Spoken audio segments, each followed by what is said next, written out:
So as you can see in real time here, this is a 68060 Amiga 3000, and it takes a while, guys. It's not quick. This does not have the PBR on it. This is just me getting a look at this thing before I do that. But I figured, you know, I was just gonna sit here tonight. This was gonna be my evening. I'm gonna sit here and mess around in Lightwave, checking out this new shader, seeing what it can do. And then I thought, well, why not just do a live stream?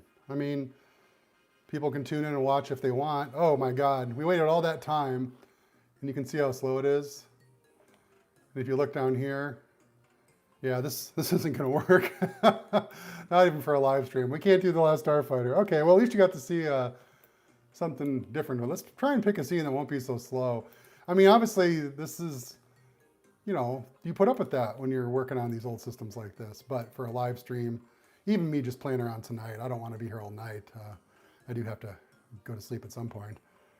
But yeah, let me bump this up a little bit. Sorry for the wiggle. There you go. Everyone throw up now. All right, so this classic scene, yeah, this is a little more sensible. I'm doing square pixels because we're using the Cybervision. So yeah, we'll turn the anti-aliasing off. We're gonna turn trace reflection on. What else we got going on in here? Why is the camera so freaking, there's a kind of zoom on this? Let's back the camera off a bit here, guys. This is a little crazy. This scene is definitely more reasonable, plays more nice.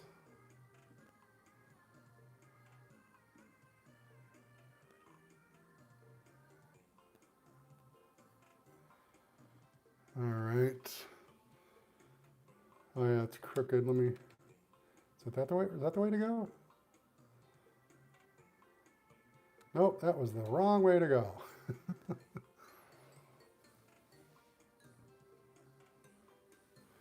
All right, wiggle, wiggle, wiggle. So so this wagon, everyone remembers this, right? This is we're gonna do low resolution for now. Everyone remembers the wagon. It has, it's like a bunch of toys. I think this was Newtek's way of trying to do Pixar stuff before Toy Story or something. It wasn't Toy Story, when was Toy Story, 1995? Was it that early? This would have been content from 93, 94, so I don't know, maybe. Definitely has that look, though, about it. But see, like, even the shadow map computation stuff, guys, takes so long. It just sits there forever.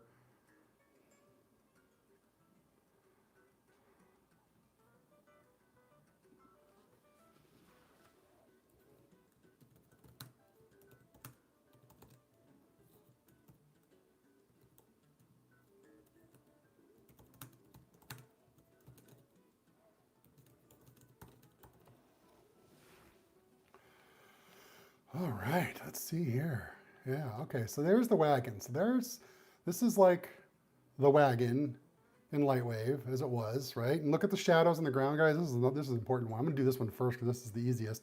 But this is like, you know, your Lightwave stuff. Now you can turn on ambient light to try and lighten the shadows up, but that's gonna make everything brighter, right? It's gonna give it that ambient light washout. So with this new tool, one of these new tools, what we can do is come over here and go to Surface. We'll go down to Floor, and we'll go to Shader Plugins. Thank goodness for plugins. We love plugins. And we'll go ahead and smash PBR, go to Options, and then we're going to enable the environment light. And I'm going to put this at like 55 strength, right? That's the only thing I've changed, is the environment light. And watch what happens. I haven't turned on ambient. Look, go over here, ambient's still 0. This whole scene is lit with one spotlight. And what this should demonstrate, ideally, is how it will add the color. I believe it's the color of the light. It will add its values to the shadow. So it's gonna affect everything. So unfortunately, it is like ambient light in a sense. So you're going to see the result here. I'll explain in a minute. It works best if you have like an environment that's built out. So this environment is a void space where you have like a single light, but there's nothing modeled behind it. It's just an open room. So ideally, you'd want to put like a wall, so as you can see there already the change, guys, you can see the whole floor now. There's a solution for that though too. But this is one of the neat things this environment shader does. So here, it brings that light contribution, you know, back into the shadows. And you can control that intensity with that number. I put in a value of 60, but here it is. So this is what it looks like at 60. And it just gets rid of the inky black shadow issue. Now, you can fix inky black shadows with ambient light, which, like I said, which washes everything out. The whole scene would look like it had like a foggy haze on it right now. Or you can, of course, add more lights to fill in the dark areas. But that can get out of hand really fast. Now look closely here at the wagon. See how the shadows are all black and stuff? This would be another great example. We can put it on the wagon. Come over here to the wagon. And here we go. Let's go to the wagon surface here. And we've got wagon red, right? And we'll go over here, and again, we'll do the environment light. We're gonna leave it at a default to 50. I'm gonna do a couple tweaks here. I'm gonna lower that shadow map. Yeah, it's set to 1,000, good Lord. All right, we're gonna take that down to 256. This is gonna make the shadows, actually, we'll do 300. It's gonna make the shadows a little chunkier, but it should still illustrate the point. And you know what? Since we only care about the wagon right now, I'm gonna go to limited region, because I'm trying to focus on those shadows that we saw in the wagon right there. This would be another good example of how it can add a level of like fake environment light or fake bounce light to your shadows to kind of just give it that extra level of something, right? And we'll even bump the resolution back up to medium since we're just doing that. Bring that in right there.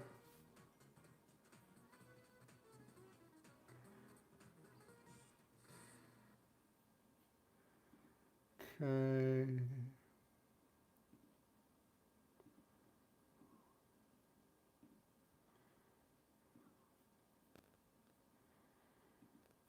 All right.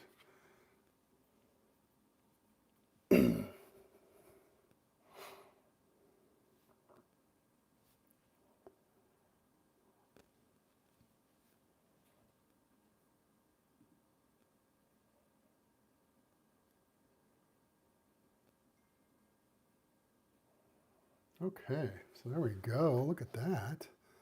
Look at that.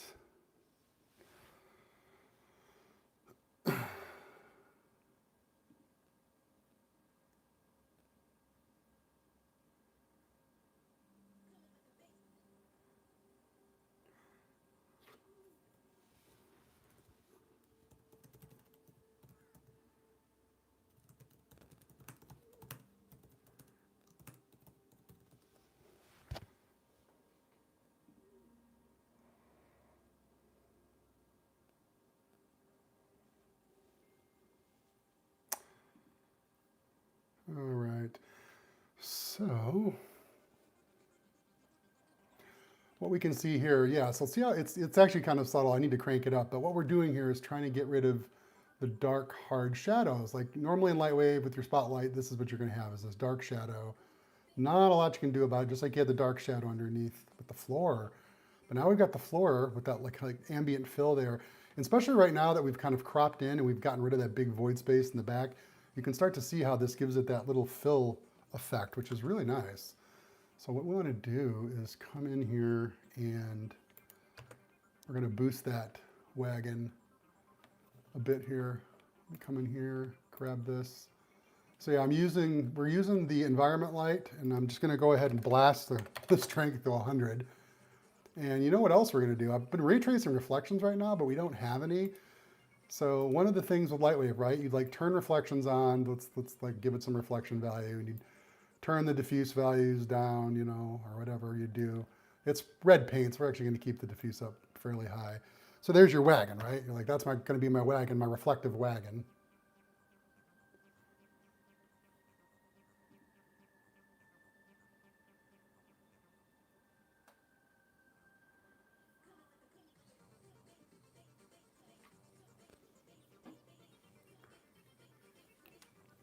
And yeah, for those of you that may actually have watched this or tuned in, there's like 17 minutes of absolutely nothing going on at the start of the video. Although you could argue there's nothing going on while you're watching the video right now, but Yeah, there's tons of dead space. I think YouTube lets you rewind the live streams. So that's hilarious. Enjoy that. Hey man, it's their bandwidth, I guess. You know, what else are you gonna do? Hey guys, for anybody who did actually jump in, that's cool.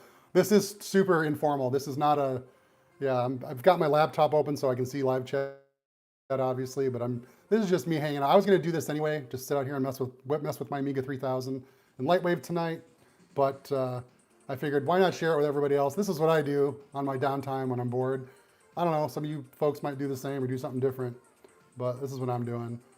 And I just wanted to share it with the world, whoever tuned in, you know, and it's Chris Edwards and Brett is in there right now. Sweet. Good evening, folks, or good morning or good afternoon, wherever you are.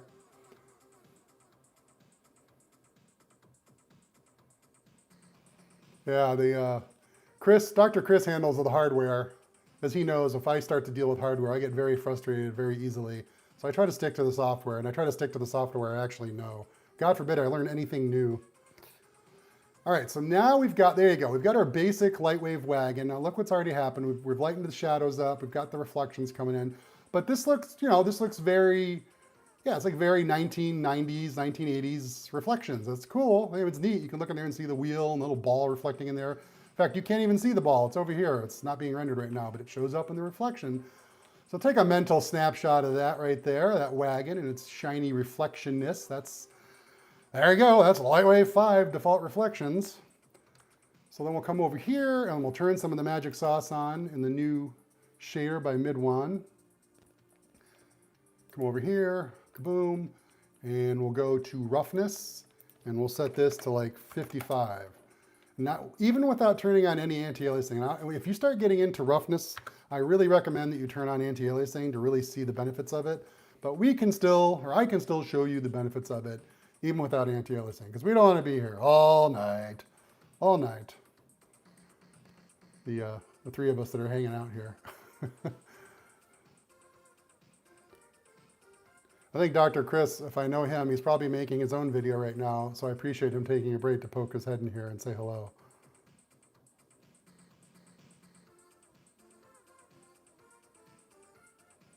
Ooh, we have Brett, you're one of the rescues for Dr. Chris, huh? He hooked you up. Yeah, sweet.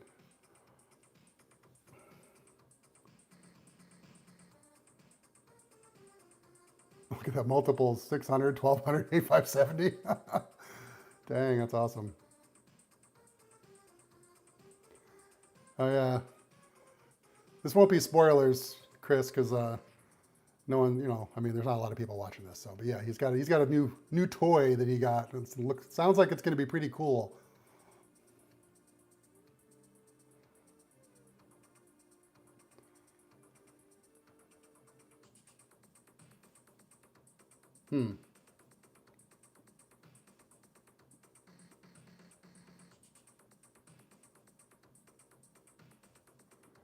That's strange. My own watching of my stream is not even currently live. That's weird. I was like looking over. I could see your guys' chat is updating, but the video wasn't updating. It's like it paused itself.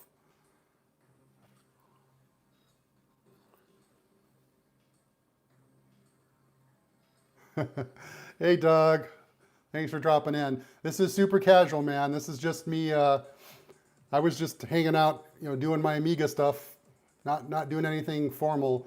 And I thought I'd just flip the camera on while I'm doing it so people can witness the torture we put ourselves through just doing this hobby of ours.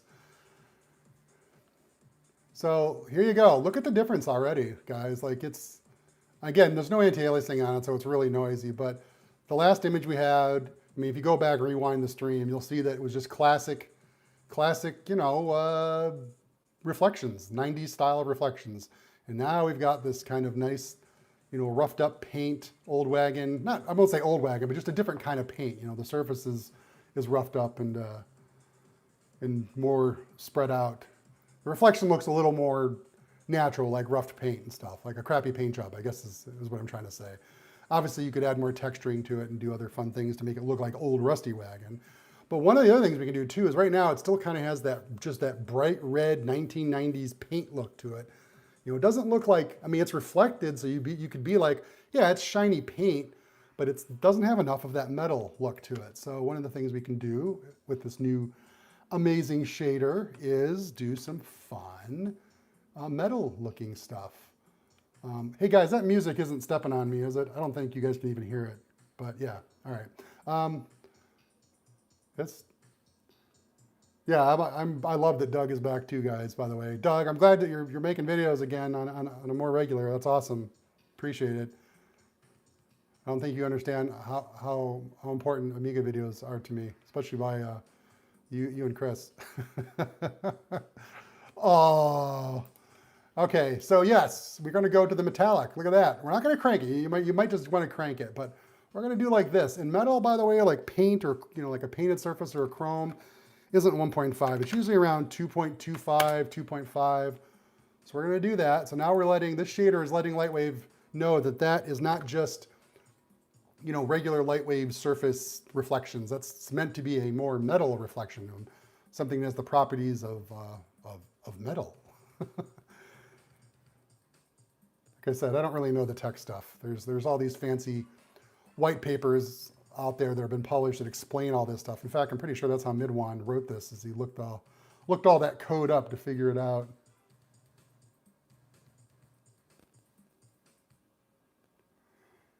And this LCD, hey Eric, welcome to my completely and seriously informal stream, by the way. This is an old Dell. I've listed the model number before. I think it's a 2001 FWP or FP or something like that.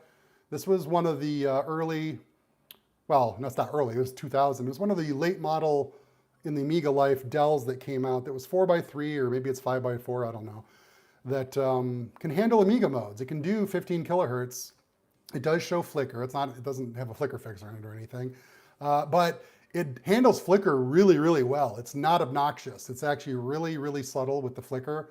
So you can use this monitor when it's flickering. It's not really horrible. Of course, this is an Amiga 3000 it's connected to, so flicker is not a thing anyway. And it's also currently using a Picasso. We're looking at Lightwave right now in Picasso retargeted mode, so you're not even seeing that Amber chip, you're seeing the Picasso. But yeah, this Dell's pretty awesome. Yeah, 2001 FP, that's it, yep. This was a donation from a friend of mine. He actually gave me two, and I said, you go ahead and keep one because I basically, me and a friend of mine decided to give him a long-term loaner of a 1200 that I cleaned up for him. And I think that was before I knew Chris and Doug even, so I had another gentleman recap that way back in the day, but it still works. So yeah, here you go. Once again, rerun the stream to see the difference, but you can see already this has a much more metallic look, more metal. You can almost smell the candy apple red there. Yeah, it's like it's how the light works with the reflections and the color. It's balanced differently to give it a more metallic look.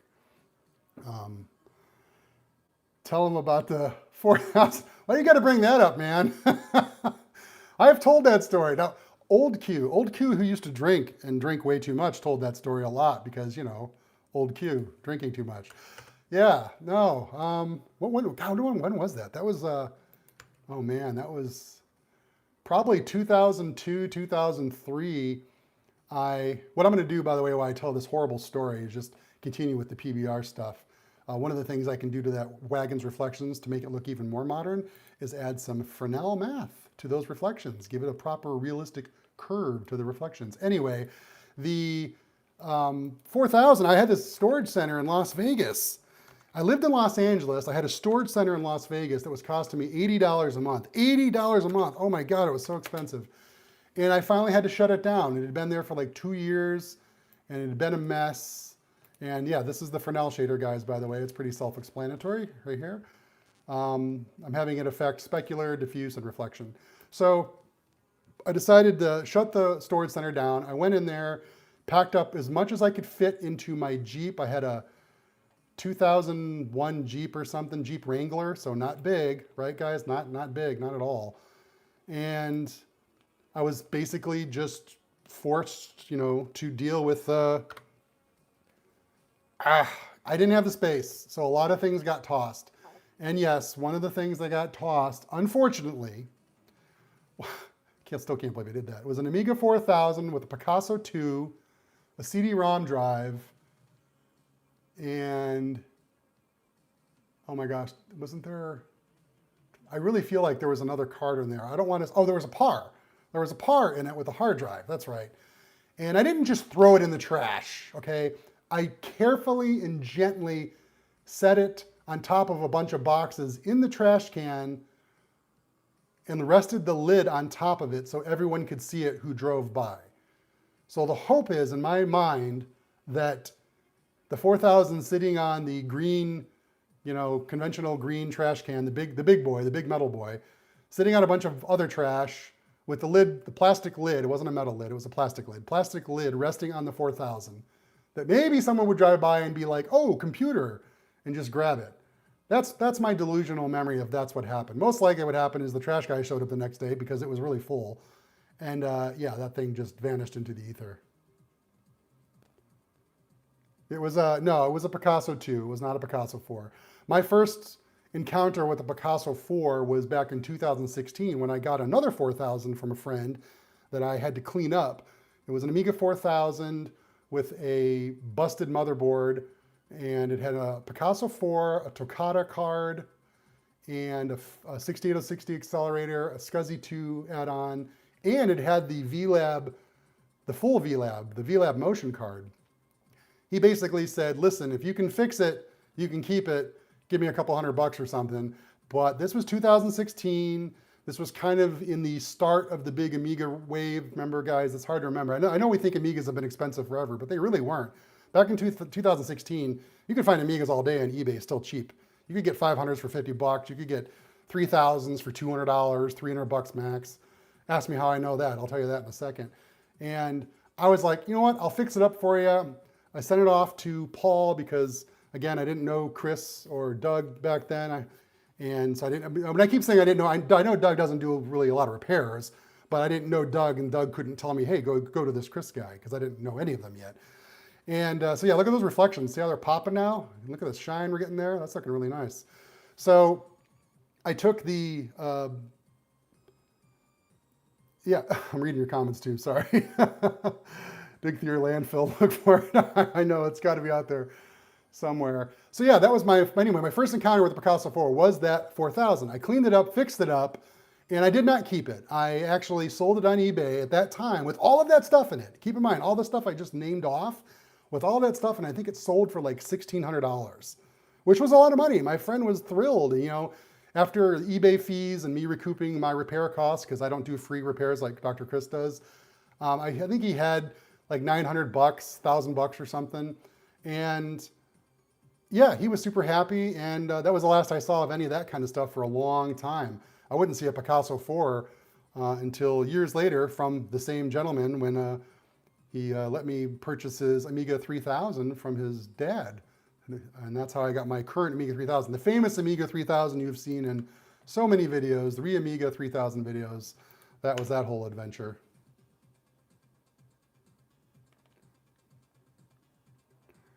Yeah, Brett, sold a Picasso 4. Man, I've sold a lot of things that are a critical mistake. When I go back to, so how do I know Amiga 3000s were going for $200, $300 back in 2016? Because I had 3 of them, and 2 of them had 68040s in them. Yeah, they were sitting under my bathroom sink for like 3 years, doing nothing. So I was like, well, I'm gonna go ahead and just sell these things finally. And I cleaned them all up, took a bunch of pretty photos of them, talked them all up, posted them all over the place, and each of them sold for about $300 each. And when I Googled other auctions that had completed around that era, they were all selling for like $200, $300. This was back in 2016. So yeah, and I probably sold a ton of accessories, like hardware accessories, perfect sounds, DC TVs, God knows what else I went through, TBCs and PARs I had, just a ridiculous amount of stuff. I just gave it away on eBay for like no pricing at all, just like ridiculously low pricing. All right, so that's just become more of me talking about my idiocy than showing you this stuff. Okay, so we've got that all tuned up. I wanted to go to the Chrome on the bike and give it the full PBR beans, so to speak. We're gonna do, because it's Chrome, we're gonna go 2.25, yes. We're gonna go full metallic. We're going to give it a little bit of roughness, like 10. And we'll go okay. We'll give it some Fresnel up in here, 0.25. Do spec, we're not doing transparency. That's good, that's fine. And we're going to turn that spec down. It's a little crazy on the spec. And same for the red wagon. The specular was a little high on that, a little obnoxious. So we've got some PBR on the chrome of the bike, and then the red wagon has got its PBR going on. So let me go ahead and press F9 and oops, no, I got to turn off limited region. Oops. Turn off. Oh, I did turn it off. There you go. Mad cow Q. All right. Catch up on comments here, guys. Sorry. 3000 with an EGS. Oh yeah, I actually had a I had an EGS, Spectrum EGS 24, whatever it was called. I had one of those for my 3000 for a long time. And when I sold my original 3000 back in the day, I actually had a Picasso 2 in it. But I started with a Retina card, and then I moved up to an Opal Vision, and then I blew up the Opal Vision, but they thankfully replaced it for me. I then sold the Opal Vision and got the EGS Spectrum, and then I sold that and got the Picasso 2, and that was the last card. No, that wasn't the last card I had, because then I sold that and I got a Cybervision 64, the one that does not have the flicker fixer. So that was the last one I had. It had the little, I think it had, yeah, there was no flicker fixer. I had to use a switch box and take the video output from the 3000, which was flicker fixed, and the Cybervision video, which was flicker fixed because it was Cybervision video, into a VGA switch box, and I would just switch between the two, ka-chunk, ka-chunk.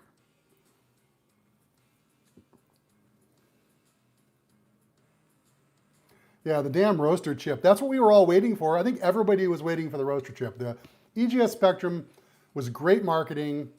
It did all these neat things, came with all this awesome software, and they had all these neat concepts and ideas behind it. It was a cool box, you know. We all like a good box. And yeah, we're like, okay, cool. It's going to get this cool video chip that's going to do digital video effects like the toaster, but it's going to be even better. And it's going to have this roaster flicker fixer chip that's going to be super awesome. They were talking all kinds of crazy stuff. And I remember I bought it and I was waiting like everybody, and I kept calling the local dealer. I was like, hey, do you guys got this roaster chip in yet? Can I buy it? I even convinced my dad to let me make a long distance phone call to Australia so that I could call them. Centaur, I think it's Centaur Development. Am I remembering that right? Was it Centaur? To call them up, and I spoke to somebody, and I got like a person, a tech support person. I'm sure Centaur was probably like 2 or 3 people, but somebody answered the phone, and it was I don't even remember what time it was for me. It must have been like 1 o'clock in the morning or something. But they answered the phone, and they're like, "Oh yeah, we're working on it. It's going to come. We'll let you. You'll get notice when it comes out. And the dealer, make sure the dealer has your phone number, and they can call you." And I'm like, "Yeah, okay."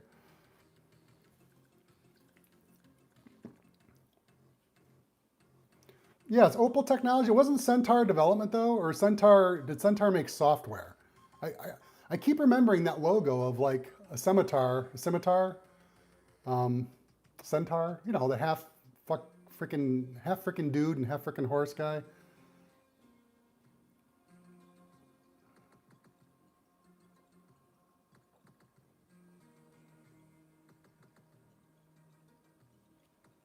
So there it goes. So yeah, what we're seeing here is the chrome on the handlebars is going to have the metalness.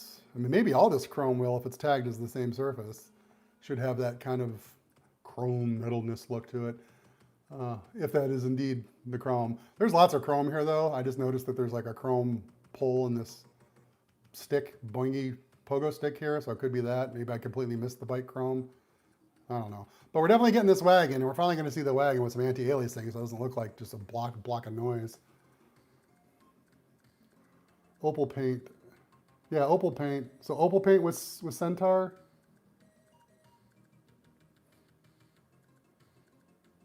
The sound card database says Centaur as well. Yeah, I'm pretty sure that's what it was. I mean, I've got Amiga Visions on PDF files. So yeah, I used to have Amiga Visions. I had all the magazines. I had every issue. It was freaking amazing. I loved it. But they got so mildewy and so moldy and so gross that you couldn't even be in the same room with them. You just start sneezing, and I don't know what kind of infectious Resident Evil type diseases I was getting. So I didn't throw those out. I actually sold those on eBay with a big warning that, hey, this is a biohazard, and somebody bought them. But then now I've got them all on PDF. So yeah.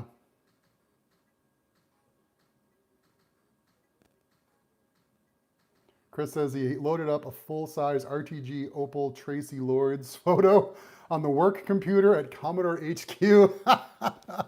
That's fantastic. Oh my gosh. Of course he did. Of course he did.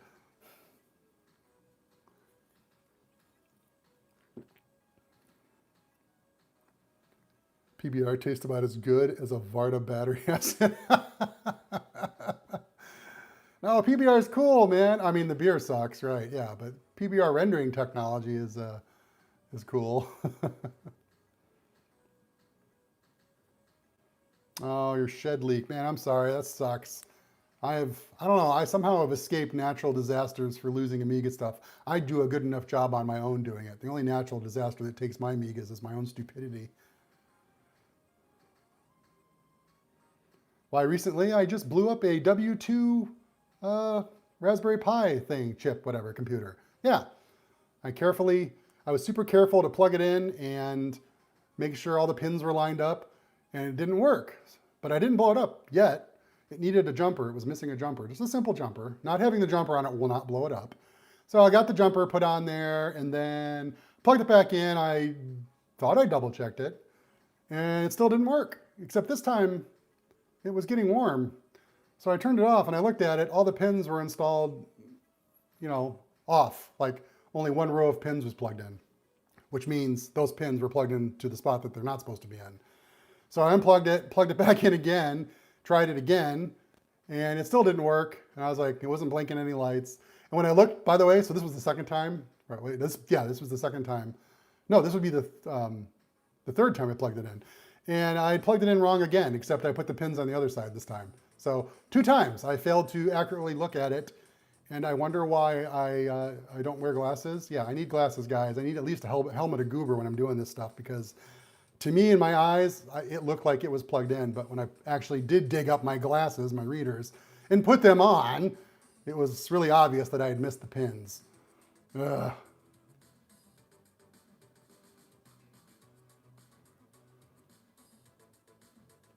So yeah, this exciting render you're seeing on this live stream is Lightwave on a 68060 Amiga 3000 rendering in real time here. The new PBR and Fresnel shaders and all that goodness. It's always a fun visual demonstration. I'm just sharing with y'all, since that's what I'm doing tonight. This is my whole night, is just sitting in front of my Amiga using Lightwave. And I decided to share it out to the world. And currently I'm reading chat. Oh, so yeah. The whole Midwan Amaberry thing. So I admit, I'm not a Midwan expert, but Midwan is the guy that writes the port of WinUEE called Amaberry. It works on multiple platforms, Linux and Windows and Mac, Android, heck, even iPhone soon, a bunch of other things too. And he's also, I guess he's also a Lightwave guy, or he's into that thing, or he hangs out with people that are. I mean, he's a tech guy, he's a coder, so he likes things. Again, I apologize, I don't really have a deep bio on Midwan, and that's his nick, by the way, that's not his actual name.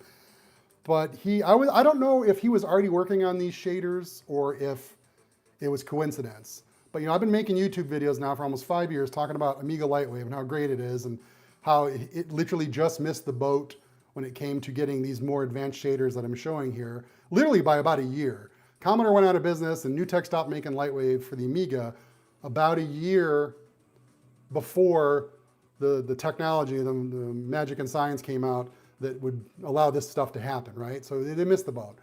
And I've been talking about that for 5 years. And I was talking to Midwan the other day in his Discord when we were testing Amaberry, and I was like, man, I would like this stuff. The SDK for Lightwave is in Aminet. Why doesn't someone do something, write something? That'd be so cool. And then he literally was like, you mean like this? And he showed me, since I guess I just answered my own question, because he showed me pretty much stuff that he was working on. So it was already on his mind. Yeah, and he was like, yeah, he's in here writing shaders. So I just started throwing ideas at him. He had his own ideas he was going to do, but I started throwing ideas at him of different things, what would be possible, and went back and forth, and she started just blowing up. He had this like programming jam session, him and another person whose nick is like Muad'Dib, I believe, Muad'Dib, or I think it's Muad'Dib, like from Dune. He was in there, he was doing his thing, and everyone just collaborating. It was like old times, like just code hacking, and you got the coders and you got the artist guys trying to go back and forth, and he would code something and then he'd send it off to the artists. So, test this, tell me what it does. Does it work? Does it do what it's supposed to do? And we would, would go back and forth and give them, like when we first did this environment light thing that makes the shadows lighter, it didn't really work right. It was doing some psychotic thing. So, just back and forth testing and getting it tweaked. And he wrote a plugin that does automatic sparkles for things. So like this ball, for example, so it has a little highlight on it right there. He has a plugin now that will add like a little sparkle automatically to it in Lightwave. You don't have to manually add it yourself or animate it. It'll just do it itself. He added he's got a thing that lets you like do fun things like make the ball bounce on its own or shake on its own or do fun things like animation motion stuff. So he did all this fun little plugins that he just wrote like over a couple days and then polished them over a week. And it was fun. I hope he does more. I hope we can see what else we can explore.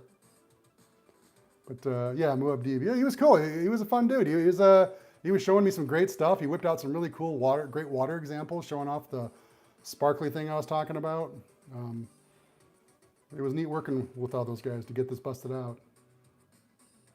And yeah, while we were working on this, I see someone talking about, Brett, you're talking about the ZZ9000. Yeah, he was, at the same time he was doing all of this Lightwave stuff, Midwan was also working on updates for the ZZ9000, which Chris has not sent me one yet, so I don't have one. I can't play with it. I don't know why Chris hates me so much. I don't know why he hasn't sent me one. He fixes all those computers for everybody, but he won't send me a ZZ9000. But yeah, he's doing amazing things for it to give it more features, make it faster and whatever, so that's cool.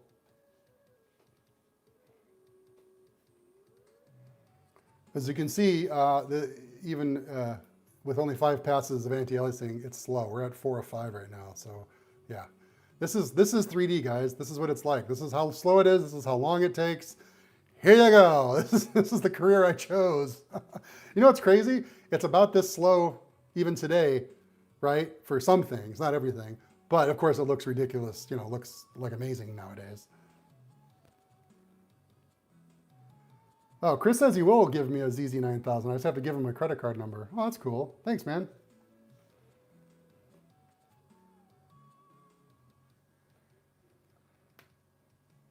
I didn't even understand what a ZZ9000 was. I thought it was another like PyStorm card, and then I find out, no, it's like a Super Picasso card or whatever, and it can do sound and things. I guess, well, actually the Picasso 4 could do sound as well, but that's one thing I never did get for any of the Picassos I've had, is the sound thing. But yeah, I'm sure someone can mention in chat in better detail what the ZZ9000 actually is. I think there's another build run coming up. If you guys want to buy one, I'm pretty sure there's another build run coming.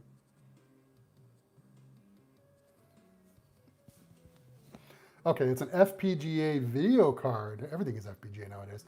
RTG card with sound and USB and micro SD storage. Oh my God. All right, so it's all the things that we normally get from those FPGAs, except no CPU acceleration or system memory. It's the hard drive, it's the video card, it's a sound card, and it's expansion ports. That's pretty slick.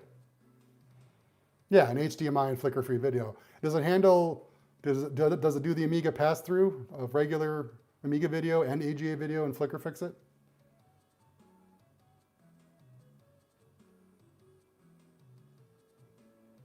It does. That's awesome. Okay, well, there you go. I think it's like $500 American or $550 Yankee or whatever it is. I forget. Without the sound or any of the other options, just the card, I think.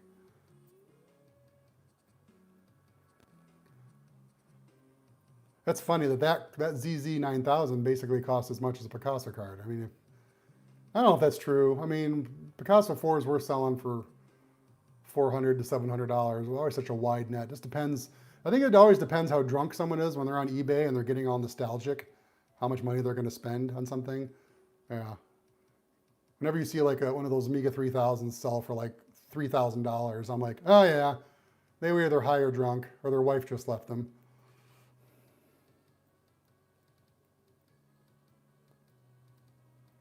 Yeah, the Picassos are about the same price as they were when they came out, they are today. I know, yeah, there's a lot of Amiga stuff like that. And of course, there's some Amiga stuff that's more expensive than it was when it came out. How much was the 3000 Tower when it originally came out?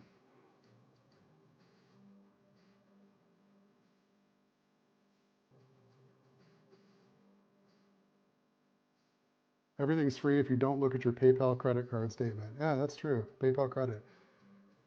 Although if you want to be slightly more responsible, since, there's 10 million people watching this right now, there's always the PayPal credit, the pay in 4, pay in 3. That way you actually do get it paid off and don't have to pay any interest, and it goes away, and then you can start over again in 4 months and get something else.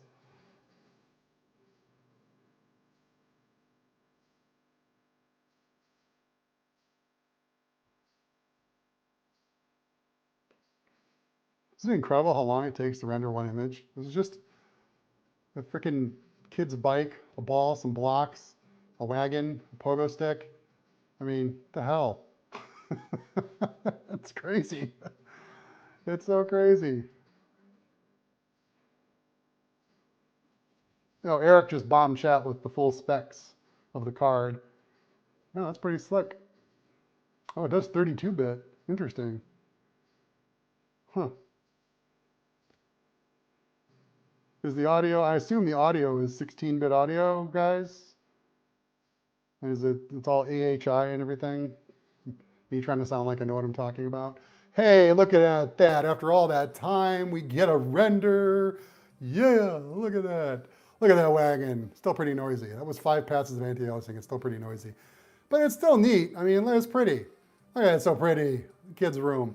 So yeah, remember when we started, the shadows were all hard and black everywhere. But also, you couldn't see that the world just ends out there because the shadows were all hard and black. Now, if you wanted that world back there to fade away, you could use black fog. In black fog, you could just bring it in and it would fade into like a black mist and kind of get the same effect. But that's why, like on the Amiga, the Commodore Amiga Facebook group, I posted that picture of Airwolf, and people had asked me like, man, the shadow of the Airwolf down there, I'm seeing like multiple colors in the shadows. It's like, yeah, because the Airwolf was lit with multiple spotlights, but also I'm using this plugin on the ground, and because the camera angle was so high, you couldn't see that it was actually lighting up everything in the back too. But that's what I mean. It's this shadowing it does is super cool, especially when you put a lot of stuff in the shot so that you don't see this kind of thing happening back there. It starts to look more like it's being lit up with global illumination, or what we call bounce light and stuff, which is really, really slick. And the wagon looks really nice and metal now, kind of a rough old wagon metal there.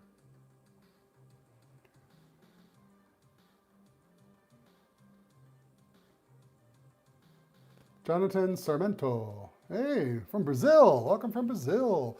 Yeah, we're in a really super informal, as the title says, Lightwave session. We're listening to amazing stories from you guys, actually, and I've been rattling off some of my own, but I'm just sitting here showing off some of these new PBR and Fresnel shaders that Midwan wrote for Lightwave. You can rewind the live stream if you want to go back and see some of that stuff. And I'll say again, as kind of a bookmark, there's like 17 minutes of absolutely nothing at the beginning of this live stream. I think it's like me just running around in my underwear trying to get it working. So yeah, don't worry about that part of the live stream. But yeah, this worked great. We just waited like, I don't know, how long did it take? 10 minutes? I don't want to click. If I click, the image goes away. So get a good look at it. There it goes. Bye-bye, image. Okay. Bye-bye. It took 15 minutes. Right down there, it says 15 minutes. Hey, I guess 10 minutes, not bad. My internal clock is not horrible. So 15 minutes to get us that NTSC sized, 640 by 480 size, square pixel sized image there. Not terrible for a 68060 doing fancy modern rendering technique. That's pretty cool. I think the image really is gone, right? I can't get back to it. Like if we do this, there's Eagle Player has been playing in the background the whole time. Got plenty of memory to do that though. Look at that, 400 meg, it's a fast memory, 2 megs a chip. Yeah, that image is gone. Once you do that, it goes away. 52 minutes, Chris says. It wasn't 52 minutes. it was, oh, so you know what I'm gonna do, because I added all those fun shaders to this, and I have multiple backup copies of this. I'm just gonna say save all objects. No, you just overrode everything. What if you wanted to change it? Yeah. I have lots of backups of this, guys, and this is a local copy too of the files on the Amiga. This Amiga 3000, I had to copy or sneakernet everything over to the hard drive because I don't have a network connection down here. So I know Dr. Chris was supposed to send me one of those network bridge things that lets you connect to Wi-Fi and then you can plug something into it. He hasn't sent me that either. He hasn't sent me a 3000 tower. He hasn't sent me that. He hasn't sent me a ZZ9000. I don't know what's going on with Dr. Chris. All right, so let me go over here. And I wanted to see if I had that scene of glass. All right. Thanks for stopping by, Doug. Like I said, this stream isn't going to go on too long. It's just me hanging out here in Lightwave, and we can only do this for so long. Thanks for stopping in, man. All right, so now I'm going to go. Oh, wait. Does that work? Does Soundwave work? No, does it? I can't trust these dates. Let me load Soundwave. Let me see what happens. This could explode. I have no idea. Hey, Texas, DVUE Media. Welcome to the, oh my goodness, welcome to the unspecified surface. SS Metal. Oh, hey guys, this is great. I'm glad this happened. So here's an example of me trying to get metalness or metallic in Lightwave, right? But this was a shader that was written for Lightwave 5.5 and 6.0. So there was no Amiga version. So there you go. Here's me. I'm trying to get metal going, right? So there's the more modern version. So we don't, you know, for the last 5 years, I've been sad. There's nothing like, well, heck, the last 5 years. For the last 30 years, I've been sad because the Amiga Lightwave had no metal. But now we do. Now we do. So what is this? This is, oh my gosh, that's right. This is actually Soundwave. Yeah, I actually modeled this. I don't, you know, Q doesn't model. I talk about how Q doesn't model. He just renders and animates and does effects. I don't like modeling. I don't. But I did model this, Mr. Soundwave here. So medium resolution, what do we got here? Cybergraphics. Okay, I have no idea what he's going to look like. Obviously, this was done in Lightwave 6.0 or 5.5. Look at me obeying my own rules. Every surface has his name on it so that they don't get lost. So when you're working on this, you know that all of these belong to who? They belong to Soundwave. Q, you smart bastard, you. All right, so let me just look at this and make sure it's Soundwave that works.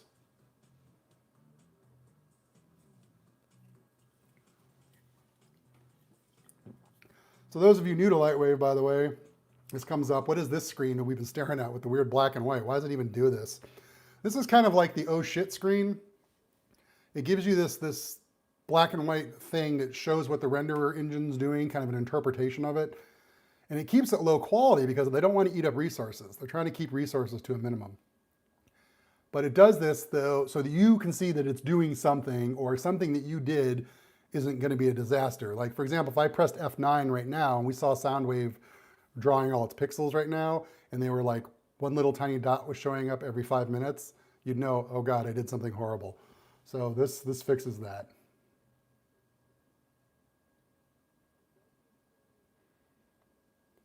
Hey, at Afriere70, Afriere70. I'm terrible with words. Yes, Soundwave. A couple people showing up in here. Look at this. Proper citizens of the community. Yeah. I have no idea. Oh my gosh, there's textures on here. I put textures on here? Or did I model that? I wonder if that's a texture or if I actually modeled the word play.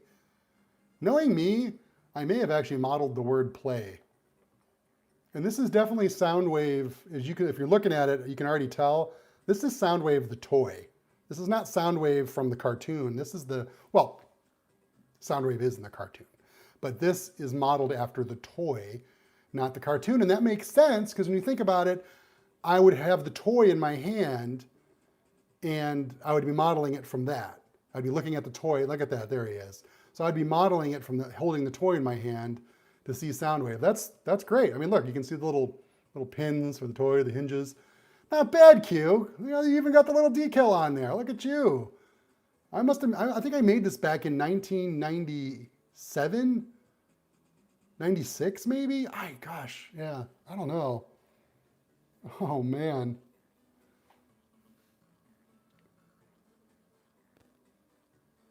That's crazy. Okay, well, he's really dark blue, and that's probably because I had that, when we got that error for that metalness shader, I bet you I was using the metalness on this thing. This is chrome. That does not look chrome at all. This plastic and stuff could greatly benefit from some lovin's. I'm guessing he just has like fractal reflections on him. So here's upper arm. Here's like upper arm, right? Oh, there's no reflect. Oh, he has no reflectivity at all. Wow, yeah, no tracing reflections on here. Okay, well, what about that gun? Gun, weapon. I didn't name it chrome. I called it gun, weapon. All right, that has reflectivity on it. It has a reflection map. Okay, so we're gonna switch this over to ray tracing plus reflection map. And we're gonna jack the reflection down a little bit. We're gonna dump that a little. We're gonna go up here, make sure trace reflections are turned on. We're gonna turn on our good friend limited region because I don't wanna wait all day for that to show me just that little tiny gun. Here we go. To get this limited region, if you guys don't remember, you press and hold down the L key and you keep holding it while you left click with your mouse and move. You can resize it and move it around. It helps you render just one little regioned area. So you're not waiting all day for a bunch of stuff to render. And let's add the plugin. We're gonna do Fresnel. We're gonna have it affect all the things except transparency. We're gonna set this to like something arbitrary. We'll just do 2. And leave all that alone. And I don't think I'm gonna do any PBR roughness on this right now. I'm just gonna go for more straight. Yeah. Bring this down. And then what we'll do to give him something else to reflect is we'll do our amazing gradient backdrop. It's just so great. So we have gradient backdrop plus the fractal reflections map for our little weapon up here.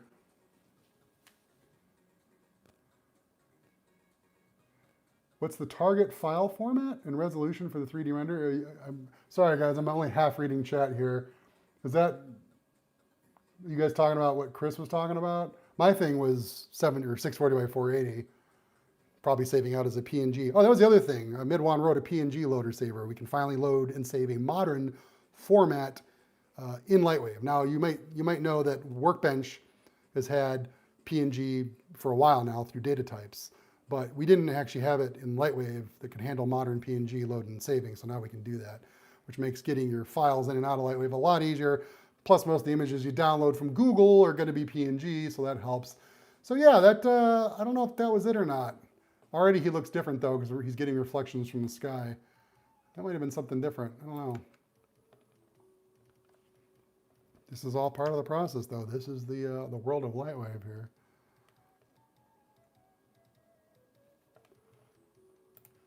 Let me, want to get his chest in here. It sounds so weird. I want to get his chest in here. Let me get to the chest. All right.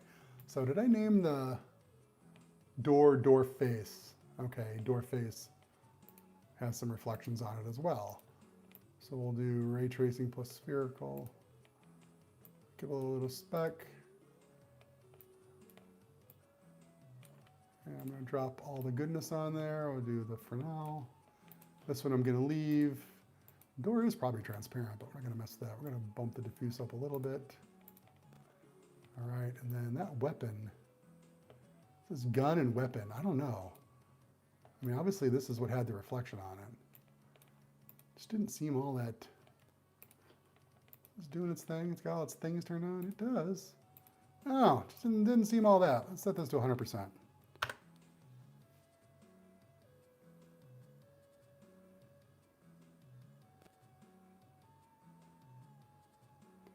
Yeah, so the Amiga Lightwave interface is actually really cool.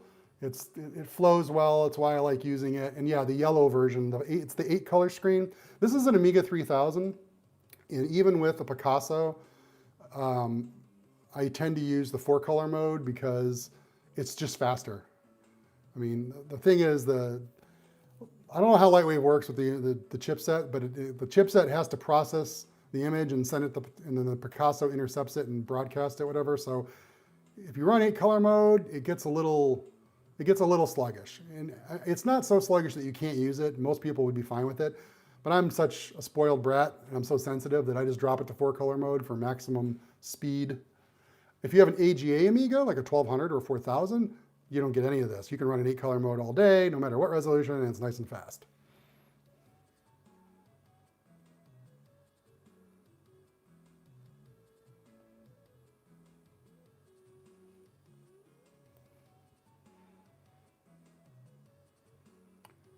So there was 2 scene files for this guy. There was the one I have loaded now, and there's one that said -ACT act.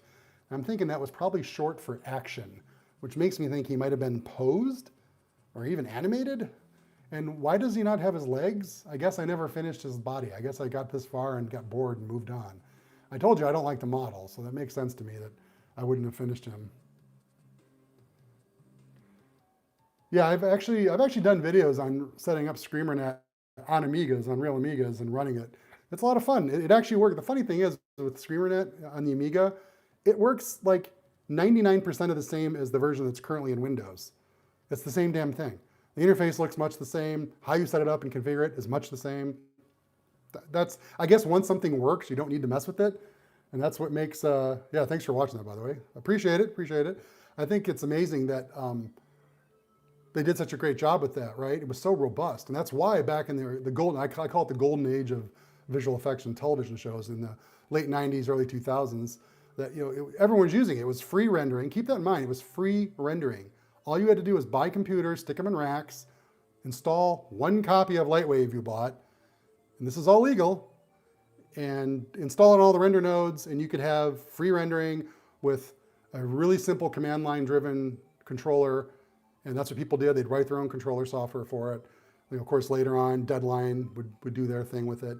And I mean, Lightwave is still in use today, but I mean, right around 2010, 2012 was kind of where Lightwave was starting to do this in the world of professional visual effects. And it's still around, and believe me, it still has its moments to shine. And there were still some great moments for Lightwave in 2016, 2015, 2018, and whatnot. But yeah, just back in the day, it just goes to show how robust that ScreamerNet software was, that it really didn't need to change that much.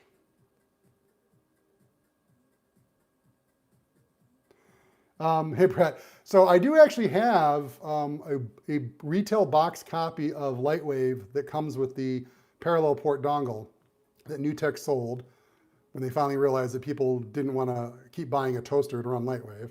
I also have a box copy of Lightrave, Lightrave, the one that has the dongle as well, that cracked the dongle that NewTek would eventually come out with. Actually, what happened was, I mean, if you want the real history, it was the toaster and Lightwave, right?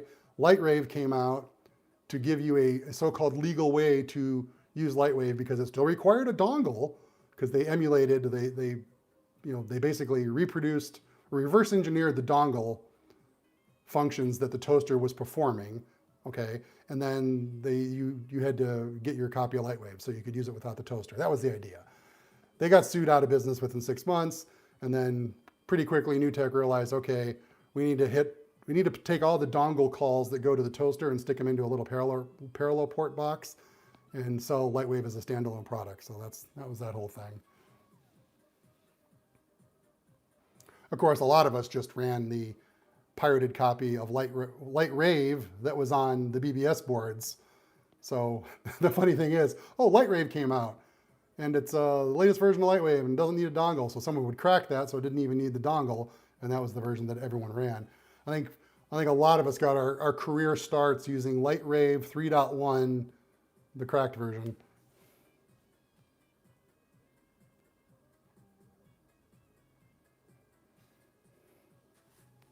And of course, this version of Lightwave is 5.0. But back in the day, by the time we got to Lightwave 4 and Lightwave 5, I actually had a copy of it. I had bought it. I was one of those guys that bought the retail box copy of Lightwave standalone. And I never had the crack version of 4 and 5.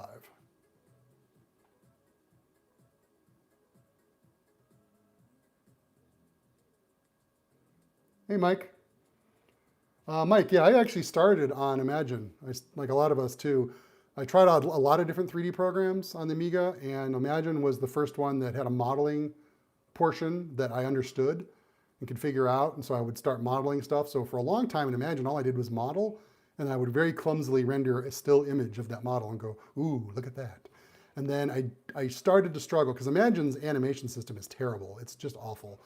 But I pushed myself because I was young, and back then when you're young, you push yourself.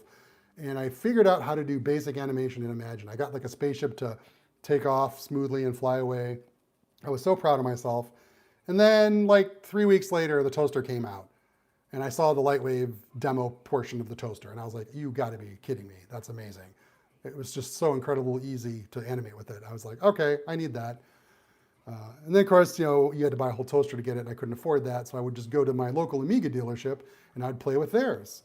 And you'd meet people and you'd start to talk to people and you'd find out some people have modems for their Amigas. I didn't even know you could put an Amiga on the internet, or what the internet was back then. And they had boards and BBSs you could log into, and hey, they had versions of the software on there you could download that you didn't need to buy a toaster for.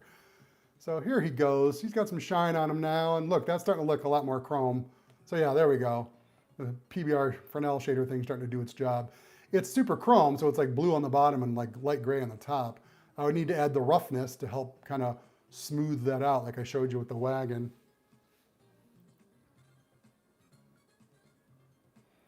But the funny thing is even when Lightwave came out, I used Lightwave to animate and render, but I still modeled in Imagine, right? That's crazy to me. Like I modeled for like 2 years in Imagine while still animating and rendering in Lightwave, because I could not wrap my head around this. Here, I'll show you real fast here. I could not wrap my head around this damn thing. Modeler, right? I was like, I never understood what the concept of their layers system was. Screen mode is invalid. Oh, that's good. Okay, well, let's pick a screen mode that's not invalid. We'll do 800 by 600, Picasso. Okay, there we go. So, you got model here. I'm like, okay, I want to create a box. So I create a box. And I'm like, all right, and then what the heck is this stuff up here? Like, why did the box disappear? What's going on? Like, I could not figure this out. Like, why are there buttons down here? Oh, that's what's behind it? This is like an onion skin layer behind it. So this layer system right here up in the corner, this is what stopped me from using Modeler forever. This is why I stayed in Imagine for so long. I could just not wrap my head around this. But eventually I realized, oh, okay, so like in this layer, I can create a ball. I can go like, here's a ball, yay. And then I can put, go back to the box and put the ball in the background, right? And then I can do a Shift B and do a Boolean subtract. And now the ball has a chunk taken out of it. I was like, oh, that's neat. I'm understanding things. Let's go to solid. Is this gonna work with the Picasso? Yeah, so there, look at that. It takes a chunk out of it. Oh, that's so cool. So I started to understand this. And then I started to figure out, this further confused me, is that when you save an object, it saves it. It only saves what's in the first layer, I think. So if we go here, and we say save as, and it's looking for my old network share. So we'll go here, and we'll put it in like Lightwave objects, and we'll just call this, mod test, something I can find quickly, hopefully, right? So we'll do that, and then we'll jump back over here to Lightwave using the amazing multitasking of the Amiga. I also tried Caligari 24. I saw somebody mention Caligari 24. I did try that. And you know why I tried it? Because it looked a lot like Lightwave. But it turns out it's not. Eventually that became TrueSpace on the PC. And I actually converted a friend of mine from TrueSpace to Lightwave. I got him using Lightwave 4 back in the day because of so let me load this up. So we're gonna go to the perspective view and click center. Okay, so there it is. Yeah, I think I'm correct in my thinking. So we saved that object, right, in Modeler, and as you can see here, it only saves the first layer. So no matter what you do, I guess you have to think of everything else in Modeler is basically like a scratch disk. So these are all scratch disks. And then when you save, it's gonna save this right here. Now modern Modeler, which ironically looks pretty much exactly the same as this, guys.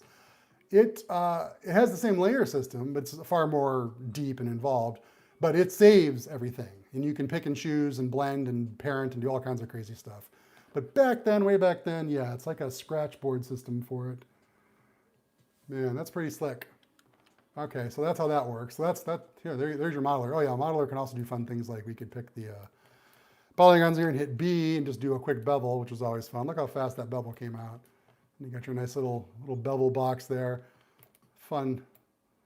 You know, like I hate modeling, but this, you can see why eventually I did start to pick this up. I started to learn its things and its ways, and you know, like smooth shift. What's that gonna do? Oh, look at that.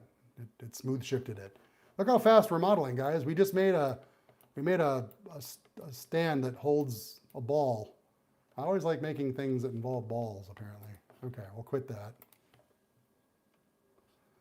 You can see over here this Amiga 3000 with its Zulu SCSI. This is like a version 1 Zulu SCSI. It is not fast, guys. It's pretty darn slow. In fact, what does sysmisinfo have to say about this hard drive? Hopefully it doesn't crash. It might. Let's go to drives, DH0, speed. I do not remember Tornado 3D for the Amiga. I've not heard of that. So, I mean, okay, it's not terrible. It's doing 2.1 megabytes a second. That's not terrible. But I don't know, it just feels lethargic. Like, and this is misinfo version 4.4. So the chip speed is accurate, unlike the 4.3 version that Retro Man Cave had posted with his 3000. So yeah, I'm getting a chip speed of 1.89 and 37 MIPS, 26 MFLOPS, and 36,000 calculations per second, or 36,000 dry stones per second, whatever. Good stuff. Good old sysmisinfo. I don't think I have the other one on here, the one that I should be using. Do I have any animations on this thing? I don't know if I actually do. Do I? Q, do you have any animations on here? You silly bastard. Gonna work. I mean, it's still lightweight related. I've shown what I wanted to show. We're all just kind of hanging out, talking. Oh, DC TV? Really? What is this? What is this? What is this? Okay. Here. That is, it's this. Hopefully you guys will see this in a second here. This is the toy scene, and it's not broken, guys. I only rendered like 5 frames. I was testing different resolutions for DC TV. So you're seeing 5 frames looping back and forth here. Very exciting, I know. But that's what that was. We'll go ahead and stop that. That's obnoxious. All right, that's what that was there. Back over to Lightwave.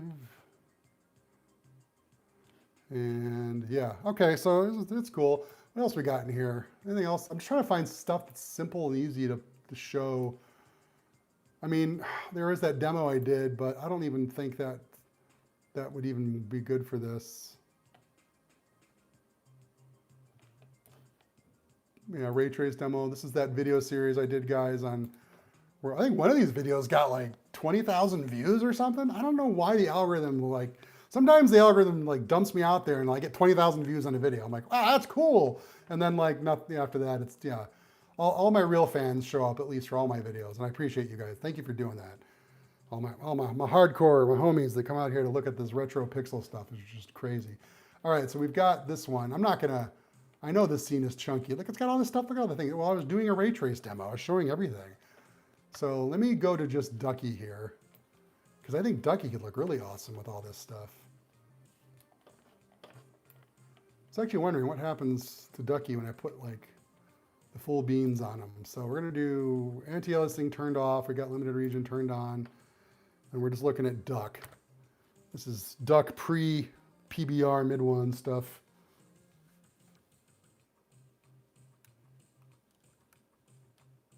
Slight correction there.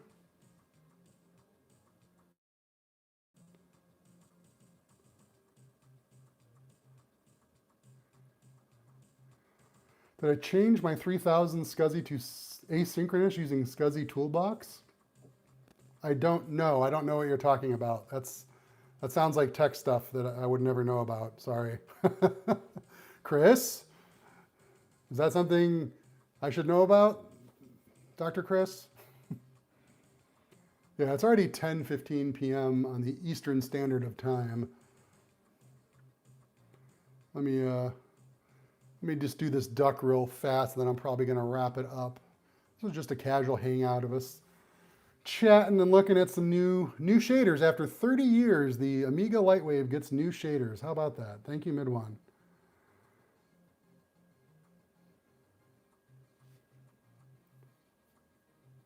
Oh, see, I don't know how to use anything. Oh, okay. I'm in live chat now, guys.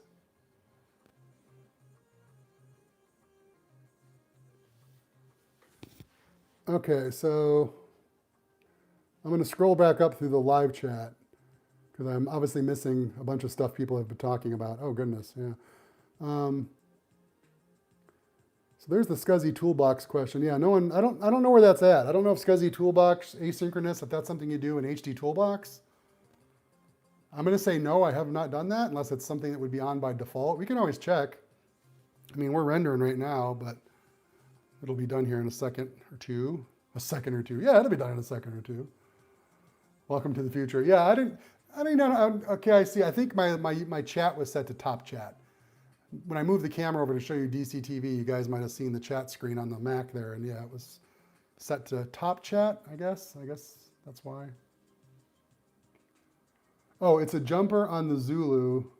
You bork your HDD if you change it. You can add direct SCSI transfer.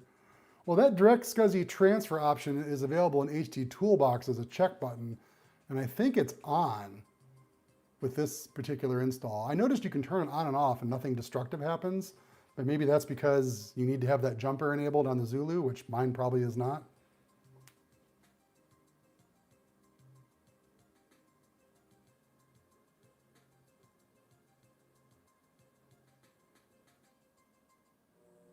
Oh, you sold your DC TV? Yeah, I know.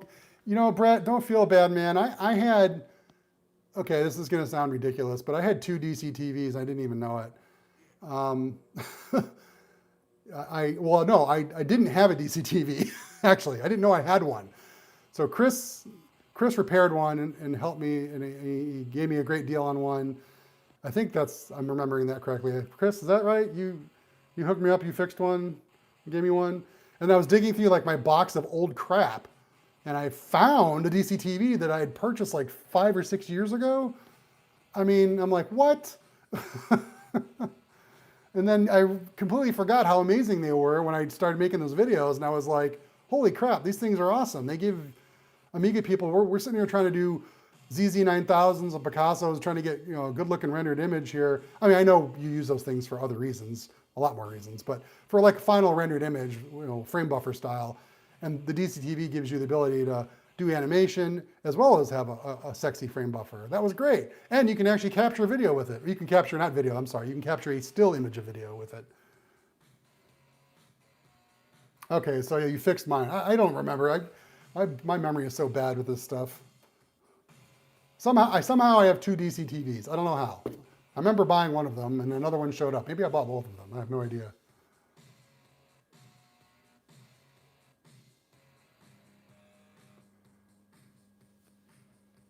I actually don't know what my buffers are set to. Did sysinfo reveal the buffers on my hard drive? Because I don't even remember what those buffers were. Oh, that's right. This render is using the pre-Mid1 PBR hack. This is where you use a micro bump to make the roughness effect happen instead of using it. Now the thing is, you're like, well, if you could do that, why do you care about the Mid1 PBR shader? Look how slow this is. You can actually watch, look at the line.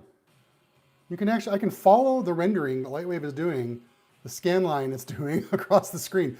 So doing this hack, this old school hack of micro bump to get roughness look, yeah, it looks great, but it is so slow.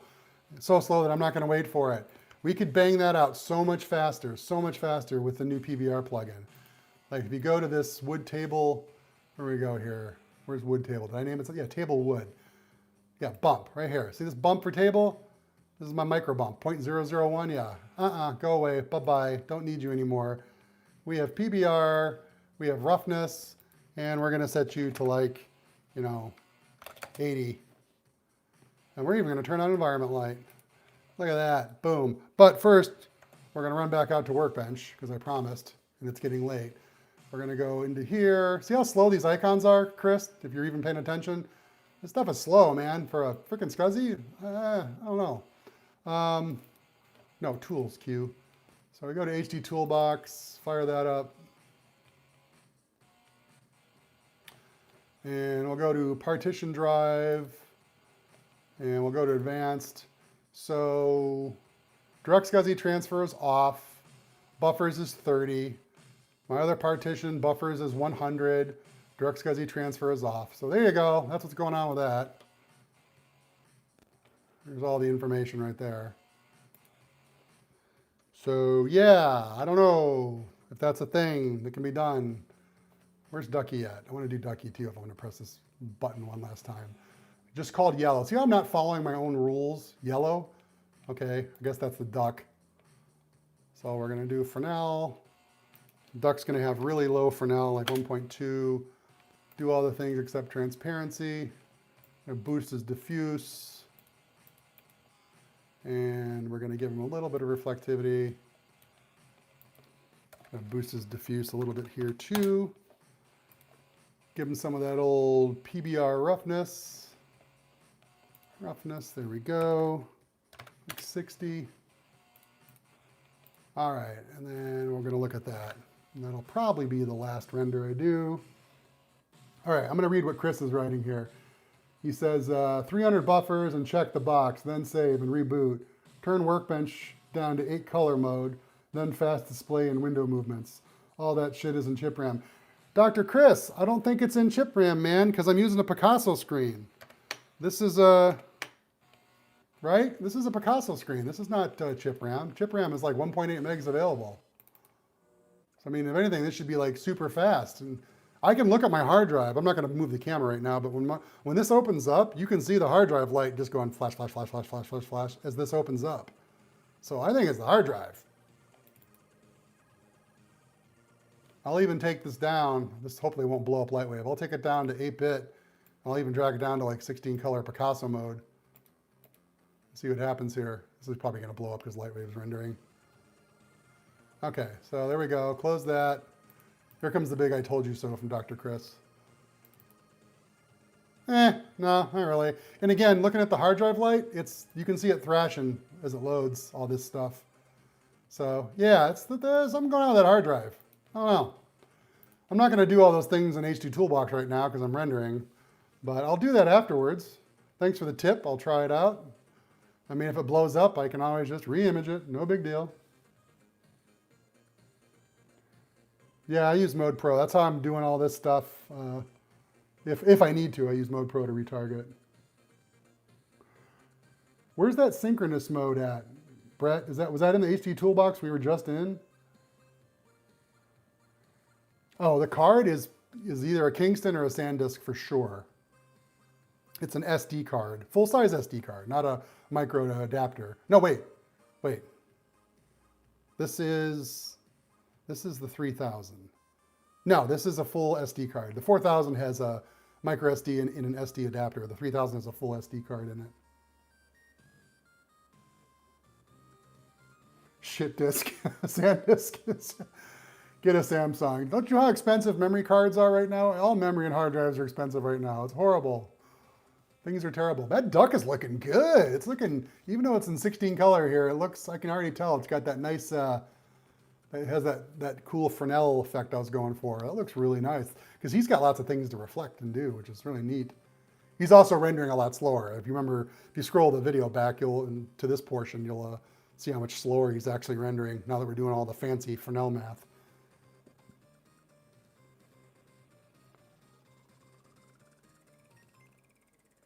Oh, you guys can finally hear the music? I've been playing Amiga mods this whole time in the background. I wasn't sure if you guys can hear them because I'm using my my lav mic plugged into the iPhone.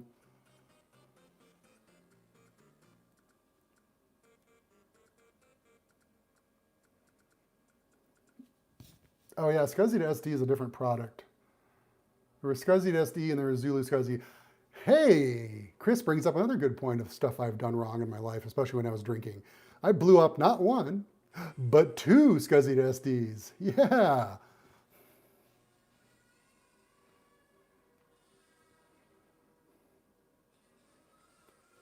Yes. Back when Q used to drink, he would buy way too much stuff, pretty much whatever Chris told him to buy, and he would blow stuff up. But hey, that made for great videos.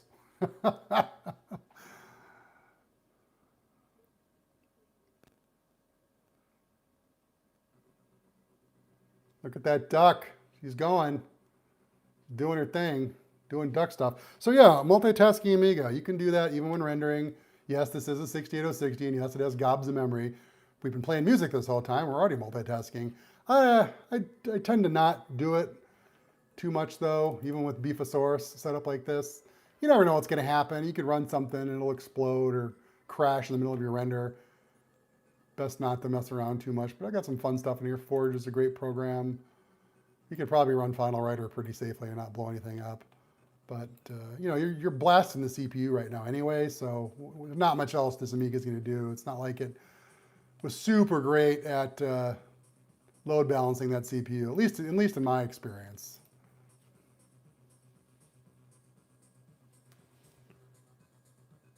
All right, so Chris has given me a big rundown in chat here about setting Zulu SCSI to synchronous mode. You got to edit an INI file. I know what he's talking about. Adjust the max speed parameter. Okay. But that's going to blow up my drive, right? I'll have to start over. Oh, I got to lower a number until it works. Oh, that sucks. See, I hate doing that stuff. That right there just makes me want to put up with the speed I'm getting because I'm like, I don't want to mess with that.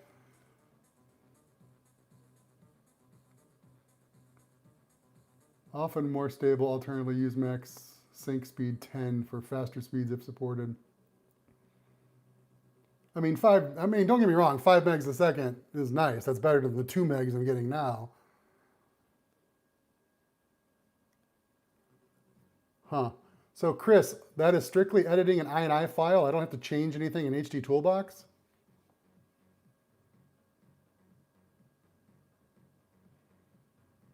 For those not reading the real-time chat, as you're watching this amazing video, we're talking about making the SCSI hard drive in the 3000 faster. It's using a virtual SCSI, a Zulu card. So it's all done. Oh no, so do the INI mod and also set buffers to 300 and turn on direct SCSI transfer in HD Toolbox. Got it, got it. Doing all that, you say, won't blow up my image. I would hope not, but I have a backup of it anyway.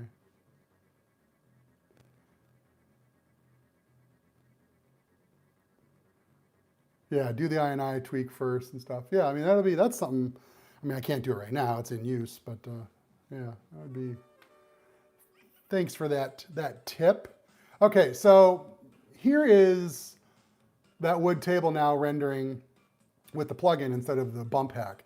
It is still slow, but it's not as slow as the bump hack. And it's nowhere near as noisy. The bump hack is a great hack. We've been doing it for the last 30 years, but it's really, really, really, really noisy. Takes a lot of anti-aliasing to smooth it out. This more real world, correct Fresnel roughness PBR thing is giving us less noise. And remember, I'm not doing anti-aliasing, so it's still gonna be really noisy. And it's not as slow. I would say it's almost as slow, but it's much cleaner. Look how much cleaner that is. It's giving us a better breakup without going bump crazy. But yeah, little ducky's looking pretty good here. Look, you can see the little Fresnel highlight glints rims from the reflections and specular there. You can see it on his little duck butt down there. Got some duck butt stuff going on. This will all look a lot better. One thing I didn't do is I was going to turn on the environment shader for the duck surface. So the shadow he has here might not be so dark. That's another thing you can do with that environment shader. All right, thanks you, Dr. Chris, for chilling out with us tonight. And thanks for the advice, man, as always, helping out always, answering everybody's questions and telling some great stories. After this duck image renders, guys, I'm going to log off too myself. But we want to see this duck. I'm going to wait for this payoff.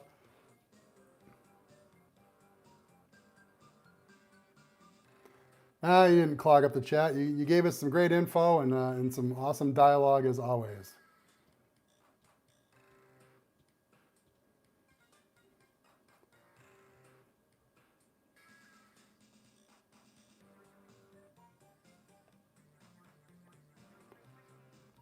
Man, Chris said he was getting 18 megabytes a second on a 4091 controller card. Whoa. He says, I still didn't show the T-Lords. I don't have the pick. I don't have the pick. I mean, this Amiga is not on the internet. I can't do anything with it.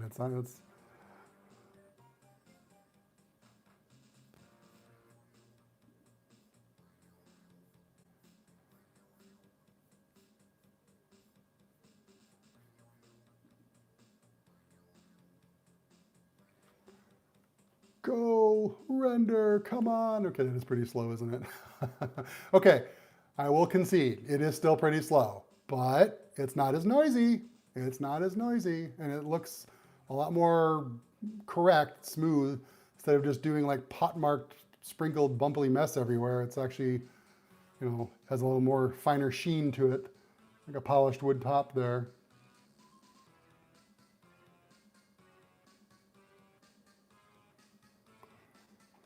What do these crowns mean in chat? Everybody has a crown. Is that like, this is stuff I have to learn about? It says top fans. Oh.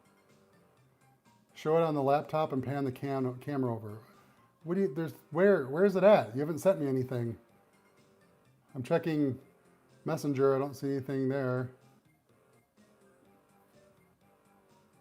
I don't know how to use technology, remember? It's a link in the chat. It's a link in the chat. Okay, guys, I'm currently scrolling the chat while little ducky picture renders here. Could you just paste the link again? I'm going to scroll up forever and try and find it. I don't see it. Did the YouTube bots kill it?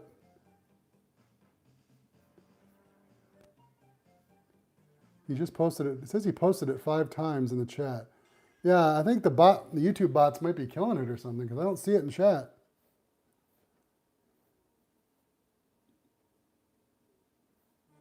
You're gonna have to, yeah, you're gonna have to text it.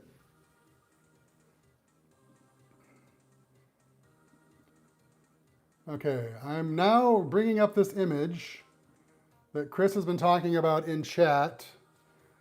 And I need to bring it up in a way that I can see the screen.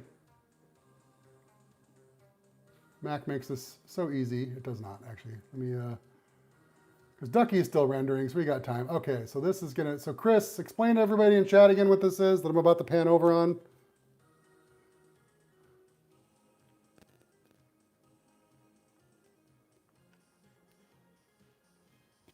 So there it is. He's explaining what it is, again in chat. It's Tracy Lords wearing clothes, which is cool. I know there's some significance to this that I'm missing out on because I was busy doing Lightwave PBR-ness.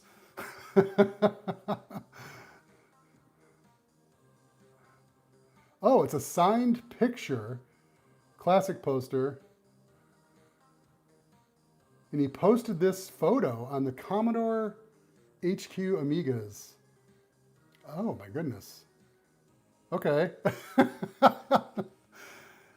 Yeah, I mean, I think most people in chat know that Dr. Chris did a ton of stuff with Commodore, repair guy, head repair guy, head master of all things, fixer of all things. He's a Commodore employee legit. So Brett, yeah, that's the same speed I'm getting with my Zulu as well. It's on a 3000 with the stock SCSI controller.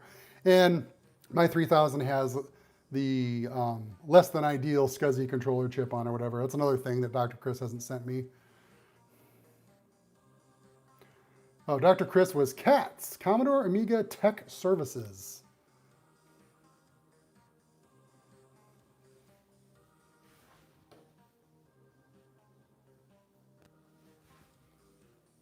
Come on, Ducky. Some of us want to wrap it up. Super DMAC 04, Ramsey 07, and SCSI, and Super Buster. Yeah, I have a Buster 11. That's one thing I always made sure all my Amigas had, my 4000, my 3000. I always have that Buster 11, because back in the day, I was always running RTG and an accelerator card, and I thought I was going to get a Z3 fast lane at some point. Never did.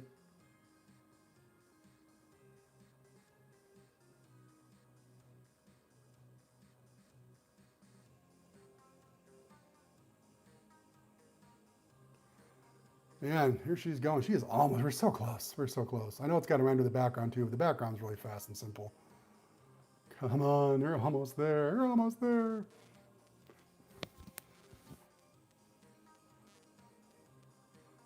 The funny thing about using these Amigas, when you actually use them like this, when you really use them, by the way, kudos to the 3000, right guys? It hasn't crashed once. All the wackiness we've been doing on it. I mean, this is heavy duty stuff. Rendering in Lightwave is heavy duty. We've been multitasking and going HD Toolbox, no crashes. Yeah, using Amigas like this really does kind of bring back, it's cool. They're fun to use. And this is proof that they still hold up. They can still be used as systems to do actual things and work on. But yeah, they also discover, God, some things are still really slow. Things are slower than you remember. Like the hard drive. Like we're talking about the hard drives right now. I'm like, man, was it really this slow back then, the hard drive? Like, I mean, it was probably fast. If you're coming from an Amiga 500 like I was, this was way faster. I still can't believe I almost bought an Amiga 2500 instead of this. I came so close. I came so close.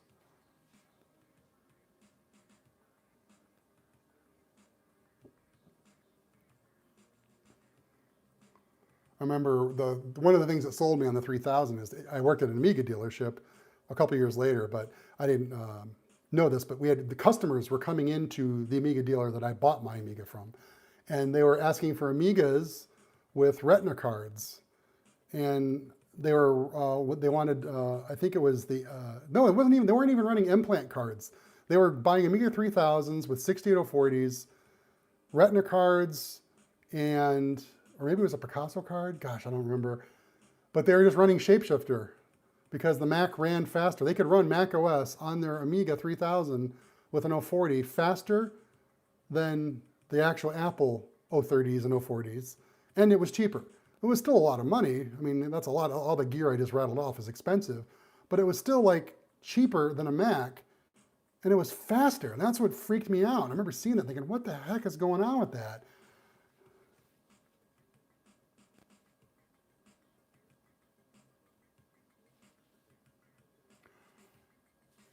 FreeR 70, yeah, my Amiga 3000 was a 25 megahertz over 30 for a long time. I bought the first, now this isn't because it was the first. I bought the first 68040 for the Amiga 3000 that came out. I forget its name, I always forget its name. It might have been a PP&S one, but it was crappy. That's why I bought it, because it was cheap.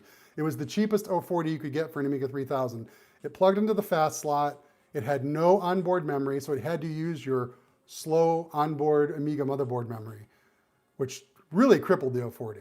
Like, it was running at like 70% speed because of that. But it was still faster than a 25 megahertz 030, at least 3 times faster.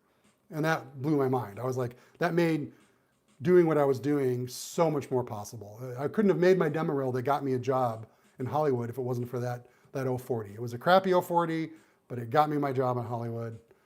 And I really think, I really miss that card. I wish I still had that card. Even though it's slow, even though the Phase 5 one I have in here with this onboard 128 megs of RAM is amazing, I still kind of wish I had that old PP&S 040.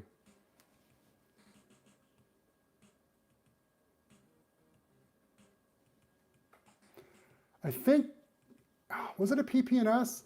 Maybe it was a Fusion 40. Oh, is it done? Is the render done? Oh, look at this, guys. Finally at last. Oh my God. Okay, so yeah. This is a much more effective, now remember, there's no anti-aliasing, so it's still really noisy, but this is a much more effective roughness. It's not, the whole surface isn't just bumpy crap like it was before. It's only diffuse and rough where it should be with the reflections and the highlights. So that's a nice sheen, wood polished sheen on the table. I mean, you gotta rub your eyes and make your eyes blurry to make up for the lack of anti-aliasing. And yeah, the duck. The duck has got that kind of, it looks a little wet, I would call it. It looks like our duck was put into a tub and then we just put it on the table. It's a little too shiny, but you could tone that shininess down by increasing that roughness value and spreading those reflections and that specular out, and then of course anti-aliasing it. But yeah, there we go. After all that damn time, we get Ducky on the wood table with the new mid-wand shaders. Dr. Chris says, I have one. You really want it? $1 million. Dr. Chris says he has what? An implant? I know you've got lots of implant cards. I never really use an implant. I know I mean, if somebody gave me a free implant card, I'd probably take it, but I don't want a free implant card. I don't want an implant card. I just never use the things. If I want to use a Mac, I'll use a Mac. Wait, Mercury sounds familiar. Mercury sounds like, wait, Chris, I think that's the accelerator card I had. Yeah, it was the budget 68040 no onboard memory. You plugged it in and you got the world's slowest 68040, but it worked. Oh, check my text. Here we go, folks. Oh my God, is that it? Did you add a fan to it? I don't think mine had a fan on it. Oh my God, I think that's it. If there's no memory on that, that is what I had. No, yours has memory sockets. Okay, I don't think that's it. The one I had did not have even the option for memory sockets. It was super ghetto. Yeah, I don't think that's it. I mean, my memory, my 30-plus-year-old memory could be completely wrong, but I am pretty sure that if it had memory sockets on it, I would have bought at least one stick of memory for it back in the day, and I never did because I couldn't. So what I had, I think what I had might have been like a Fusion 40 or a Fusion, no, because it wasn't 40 megahertz. I think it was, I don't know, we're gonna have to dig up the Amiga hardware book or something, because it was a 68040 for the 3000 with no RAM expansion capabilities. And that's what made it cheap. It made it really cheap. Oh, show the people. Oh, show the people. Oh yeah, everyone wants to see what Chris is talking about. Oh yeah, let me show you the people. Here, before we end this live stream, there's the, this is the Mercury that Chris is talking about. So as you can see, mine didn't have this memory area, this memory expansion area. His has. In fact, since I'm gonna be ending this live stream, guys, I'm gonna try and pull the phone off the thing here and not blow us up. So pardon me for a second. Okay, there we go. Sorry about that, guys. All right, so let me zoom us out here. All right, there we go, there we go. The problem with YouTube and live streaming on your iPhone is that it turns off the anti-shake, whatever. So there it is. I don't think I'm revealing anything on there, right? I'm not like docking myself. No, there's nothing on there. Okay, just what time it is. It's almost 11 p.m. Yeah, yeah, that's pretty cool. Looks neat. All right, guys. I think that's going to be it. That was a lot of fun. Thanks for all of you that tuned in and everyone who helped out and had some awesome stories to share and shared all of the neatness of everything that is this silly hobby of ours.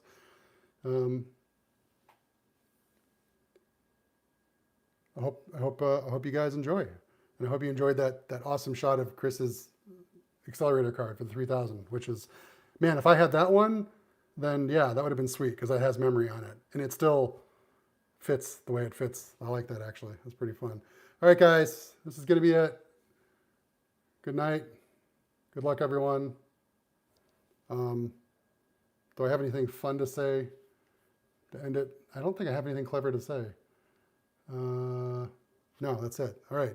I'll see you in the next one, next video. I don't really do live streams. This was just us hanging out, doing weird lightwave stuff with the new PBR shader.